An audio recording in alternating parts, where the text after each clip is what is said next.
కర్నూలు జిల్లా మంత్రాలయంలో రైతన్న మీకోసం రైతు వారోత్సవాలు నిర్వహించారు. మంత్రాలయం తెలుగుదేశం పార్టీ ఇన్ఛార్జ్ రాఘవేంద్రారెడ్డి, మండల అధ్యక్షులు సురేష్ నాయుడు, మండల వ్యవసాయ అధికారి శేషాద్రి మాట్లాడుతూ రైతన్నలకు మేలు చేసే ప్రభుత్వం మన కూటమి ప్రభుత్వం అన్నారు.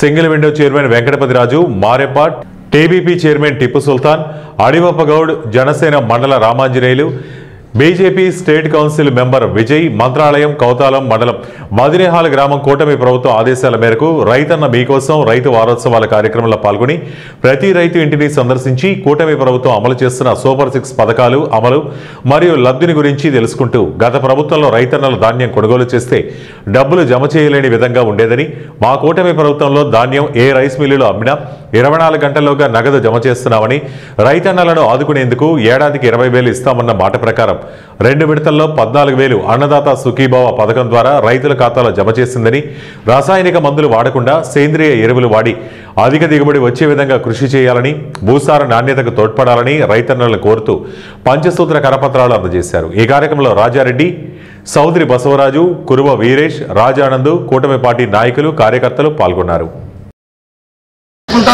అంతేకాకుండా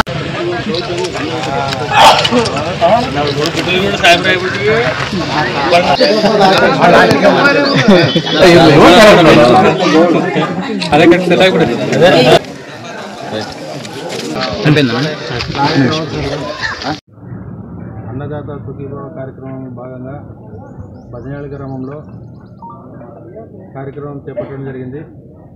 ఈరోజు మా ముఖ్యమంత్రి గారు ఏదైతే అన్నదాత సుఖీభావ గత ప్రభుత్వంలో 13,000 రూపాయలను ఈరోజు 20,000 రూపాయలు ఇవ్వడం జరిగింది. దానికి గాను రైతులు ప్రతి ఒక్కరు కూడా ఆనందంగా వెల్కమ్ పలుకుతున్నారు. మాకు మన విజనరీ ముఖ్యమంత్రి గారు ఏ కార్యక్రమం చేపట్టినా రాష్ట్రంలోనే కాదు కేంద్రంలో కూడా నెంబర్ 1గా నిలిచే నాయకుడు మన ముఖ్యమంత్రి గారు. అదేవిధంగా ఈరోజు కూటమి ప్రభుత్వం అనేక కార్యక్రమాలు చేపట్టడం జరిగింది. ఏ కార్యక్రమం కూడా ఫెయిల్ కాలేదు. ప్రతి ఒక్కటి కూడా సక్సెస్ఫుల్గా సాగుతూ ముందుకు పోతుంది. ఇవన్నీ చూసి ఓర్చుకోలేని వైసీపీ నాయకులు రకరకాలుగా